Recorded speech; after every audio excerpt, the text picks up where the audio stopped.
okhulume kahle uthe kuyo kuyabonelela usekuseni akekho nje ngawe usekuseni akekho ufana nawe amathonya oletha kuwe Jerusalem siphambi bakho dwala lensindiso yethu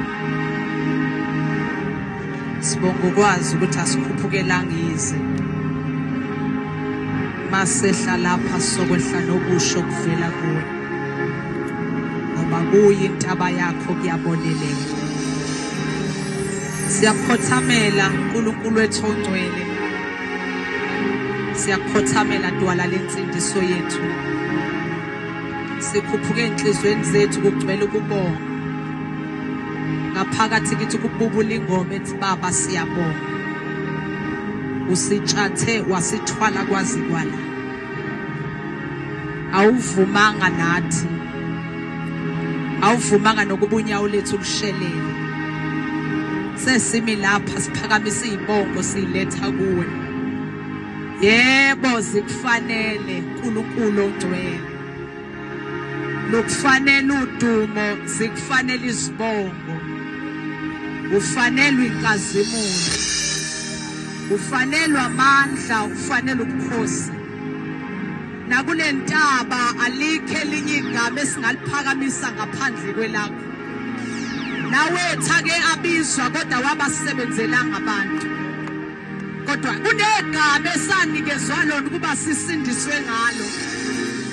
yo uNkulunkulu ongcwele ke kwamnyama salibiza kwakhanya ike indlela yavaleka uNkulunkulu ongcwele salibiza wavula indlela ehlane manje sesilapha entabeni sophakamisa ukubonga uNkulunkulu ongcwele uNkulunkulu othembekile uke waxoxa indaba kuIsrayeli wathi kapho umzali uyakhohlwa yini umntwana wakhe wathi uyakhohlwa yini ukumcelisa wasuthi kungenzeka abe khona okhohlwayo wakhipha isathambiso esikhulu nesimangalisayo wathi mina ngilobile igama lena esandleni sami wasutha usikhohlwa manje ukane ngasenza singabongi ngobela khishililo andisiyabonga uNkulunkulu ongcwele sibonga isathambiso awukhohliwe yithi siyabonga naku-2026 sizongena sazi sihamba nesathambiso awukhohliwe yithi usabuya uNkulunkulu namhlanje ubuye lapho kimi lapho ngiyathandaza wathomba ngashiya ake ukhophoza nasentabeni abantu bakho baphuze masihlukana lapha